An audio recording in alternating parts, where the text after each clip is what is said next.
It's 9 o'clock at East Preston Junior School in Littlehampton, and Class 6JG are about to start the day's work.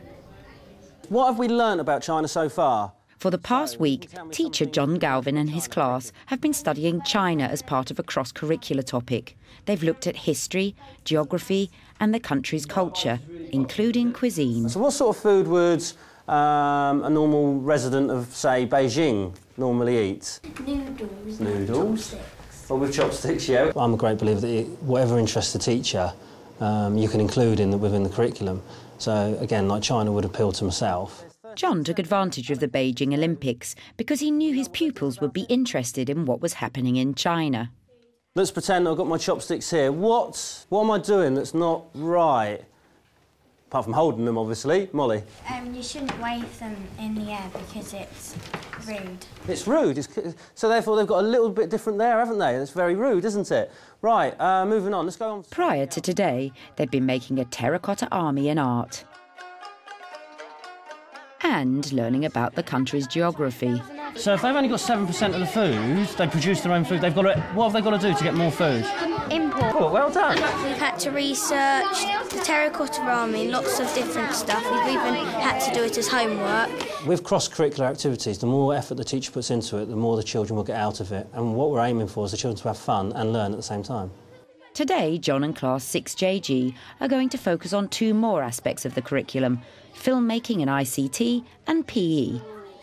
Well, I believe that you need to grab the children's attention really early on, and because straight away they get engaged and they're enthused about it, and therefore they're more willing to actually work harder. John has the ability to motivate any child, which I think is unique in teaching, because it doesn't matter what they can do or what they can't do, he seems to always get the best out of them. To get the lesson started, John has made his own film. I made a quick film last night for you because I wanted to show you what you can do with this software, because our objectives are create a film about China, learn about a new film editing software.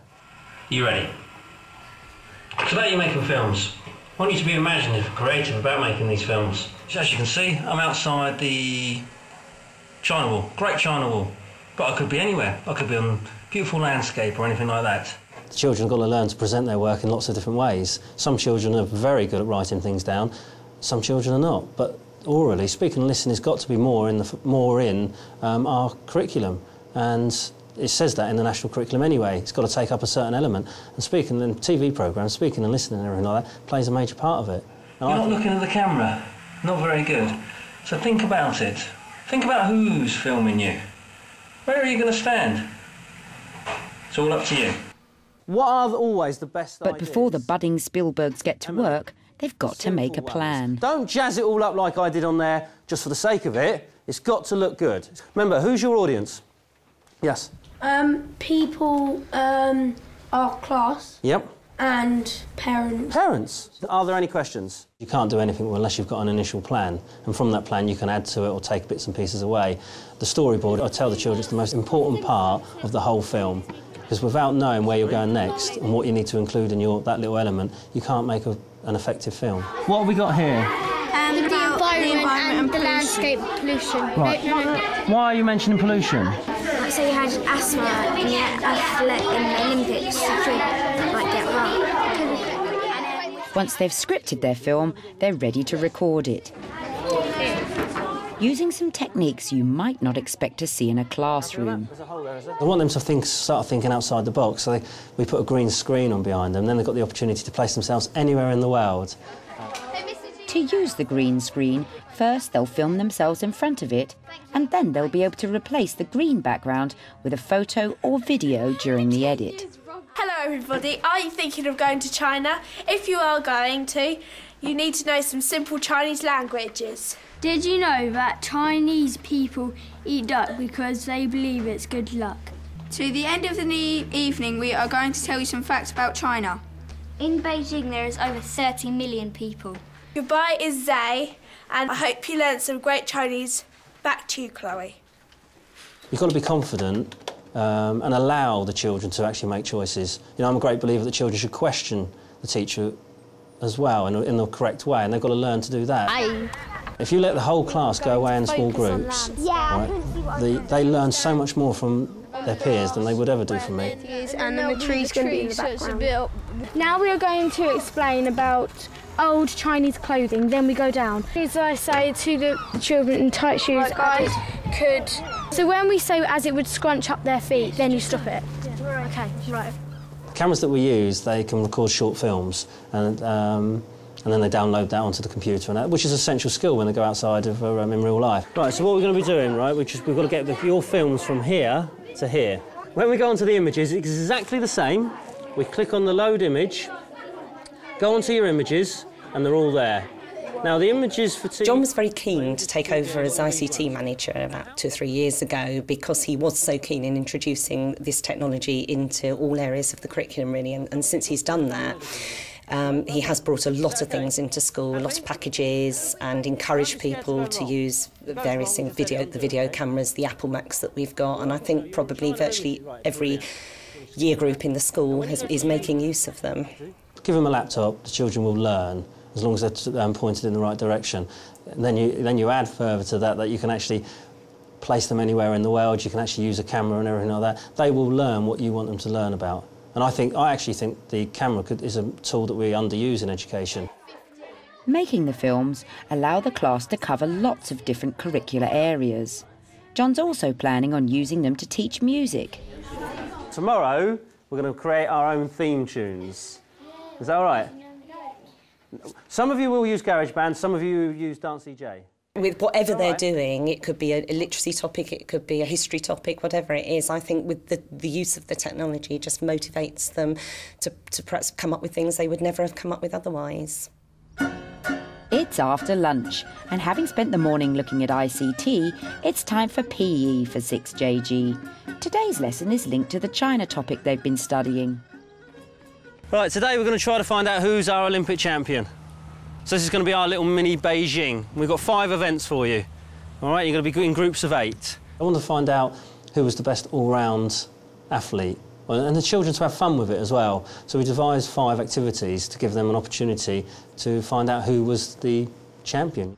John's events are going to reflect those taking place at the Olympic Games. Well, it's called the 300 metres, actually. Katie's going to be doing the timer, yeah? She's going to be here. She's not going to stop the timer. She's going to shout out when you run through the line what your time is. So you've got to remember that time. Well, we do the long distance run because that's part of our sports day, and we have to find out who will represent our class in that sports day. Plus, I think it's good for the children to actually run that far. Some of them don't enjoy it, but I think they need to be encouraged and carry on running that way. On your marks, get set, go! Get into the inside as quickly as you can.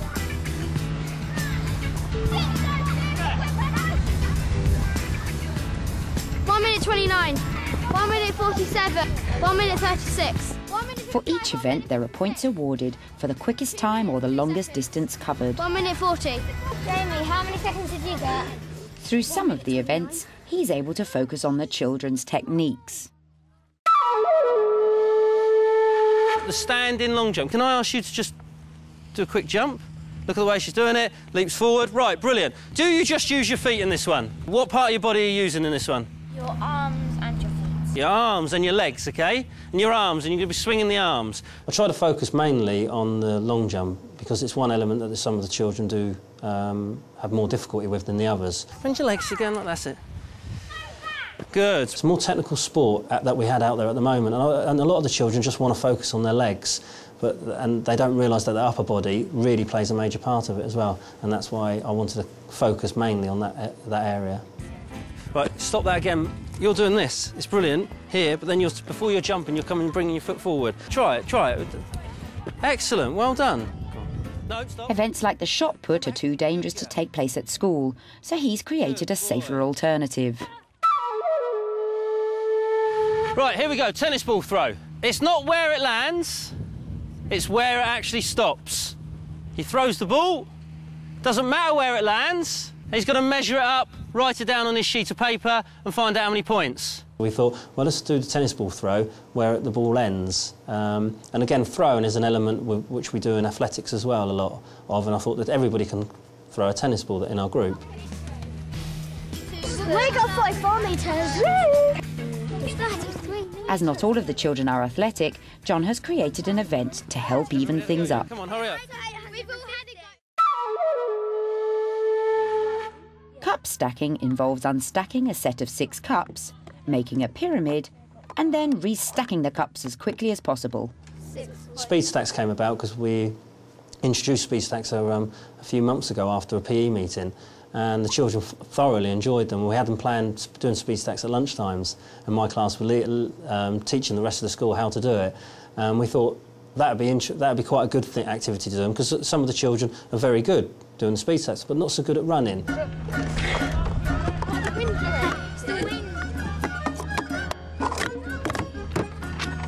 5:44.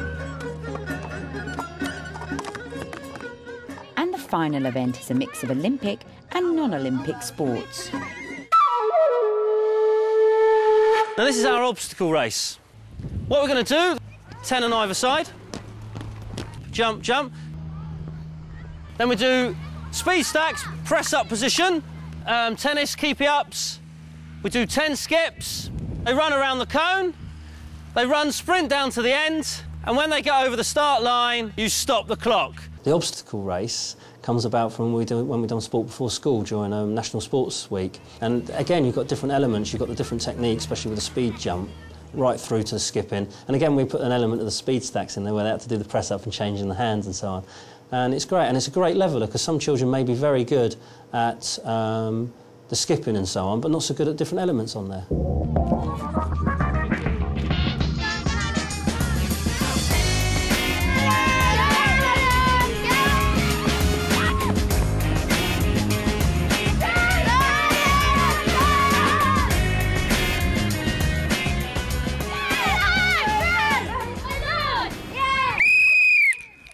Right, everybody in, please. So with all 5 events complete, it's the moment of truth. Right, come on, everyone in. Bring your sheets. Right, so, did you enjoy that? Yeah. Right, good. Who will be the East Preston Junior School champion? But our winner is, drum roll, Jamie. Well done. I would say that what you've seen here today is typical of how John always teaches. I think anything he does, he likes to bring in as many different subjects as he possibly can, because I think he believes, and I think he's right in thinking that that is the way children learn best. Even if it isn't games like maths, he still makes it fun, and he doesn't make us just answer boring questions. He thinks that if we do fun stuff, it gets in a little bit more, and we can understand it more like that. John's the first to admit that creating cross-curricular learning takes more than just one person.